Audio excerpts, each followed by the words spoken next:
Good morning, afternoon, or evening. It's Wolfie and Decadence here. Welcome to day number 5 of Ultimate Scavenger, the Minecraft challenge, where I am attempting to reach the Ender Dragon and maybe the Wither without dying and without crafting anything. Total scavenging all the time. So right now, I am going to swim across this very crazy swamp biome. Is this the swamp biome part? Yeah, swampland M. Cool. Very interesting. Clay. Hello, Clay. Let's see, what did we do last time? Last night, night number 4? I'm trying to remember. Hang on. What night is this? This is night number 4, I'm sure of it.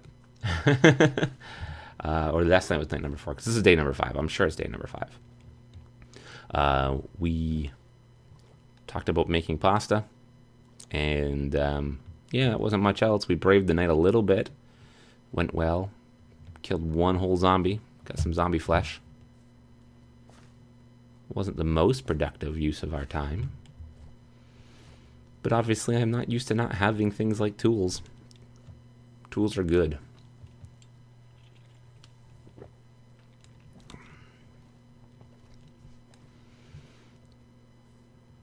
I keep thinking the only thing that drops swords regularly means I'd have to go to the Nether. And I need to brave the undergrounds to get buckets to go to the Nether, because I won't be able to mine out obsidian. I'll have to make it through water buckets and lava buckets, and that means we have to go underground. But I want to find a base of operations. I want to find a village that has a blacksmith so that we can get ourselves a furnace so we can cook food, because the extra saturation from cooked food could make a pretty big difference. Okay, let's go just look around the corner here. So I'm looking for another desert or plains or savannah, so that we can find hopefully a village. If we find a jungle, I'll brave in for a jungle temple. If we find a pretty big swampland, if we find a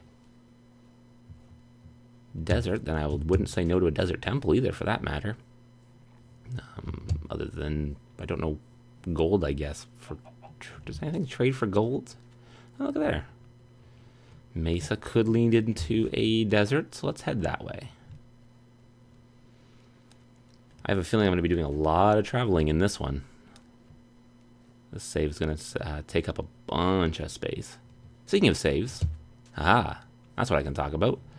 The in-between episodes, even though I'm recording these back-to-back, as I mentioned, for the holiday season, the normal routine that I have, which I keep maintaining. Oh, this is so pretty. So nice. Sorry, I get myself distracted. Yeah, so the normal routine is save my recording. It actually saves onto my main hard drive, which is a solid state drive I got on sale a long time ago. It was a Samsung that was decently priced, because we're thrifty people. We try to always get things on sale. And blah blah blah. Let's try that again.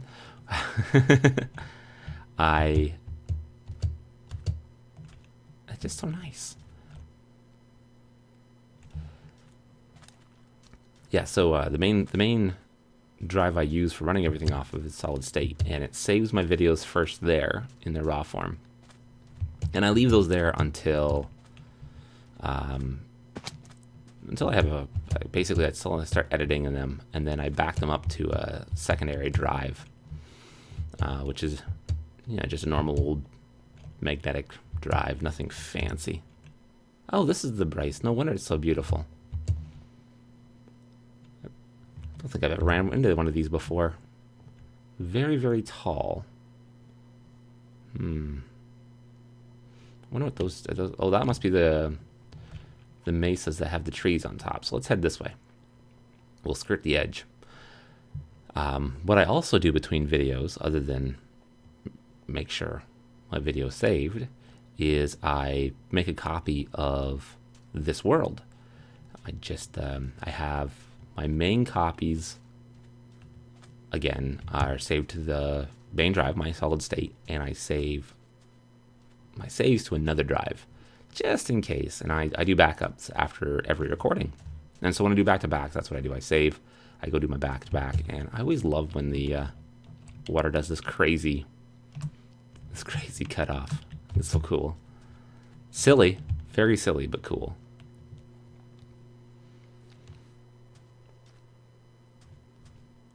Jump. When I'm recording, after I'm done recording, I save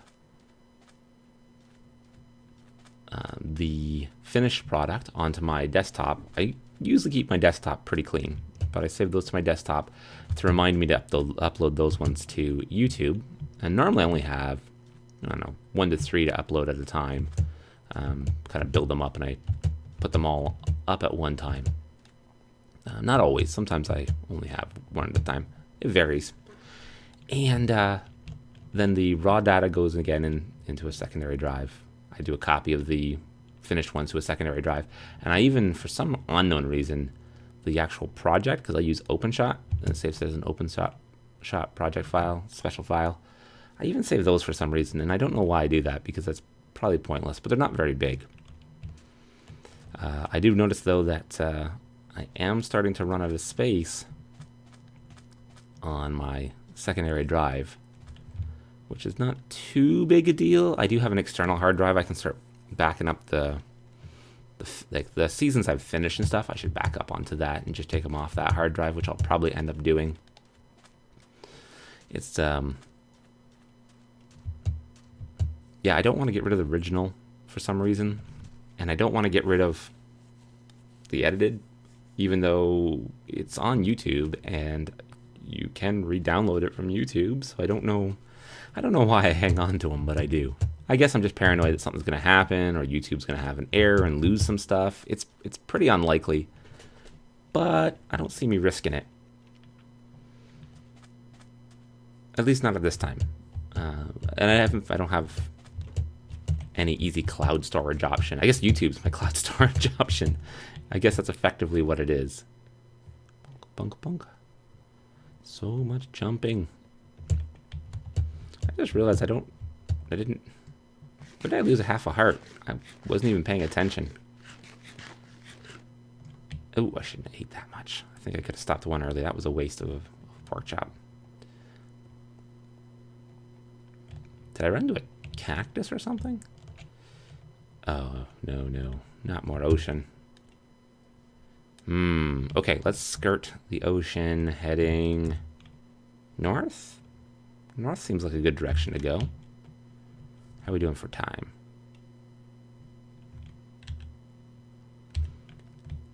I came way east when I was originally heading west, so apparently paying attention to my direction and talking at the same time. There, see, I deserve that half a heart. I definitely, well, I'm aware that I did that one.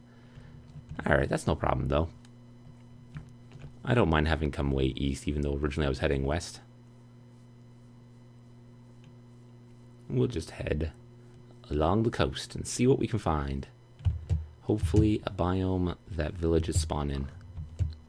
I would like to see Minecraft add in things like single families, if you will, or, you know, just like maybe there's a family living in the bayou here. You know, so there's like a couple villagers in one house, or, you know, maybe even do a full village in other locations. You can make them more rare and just make the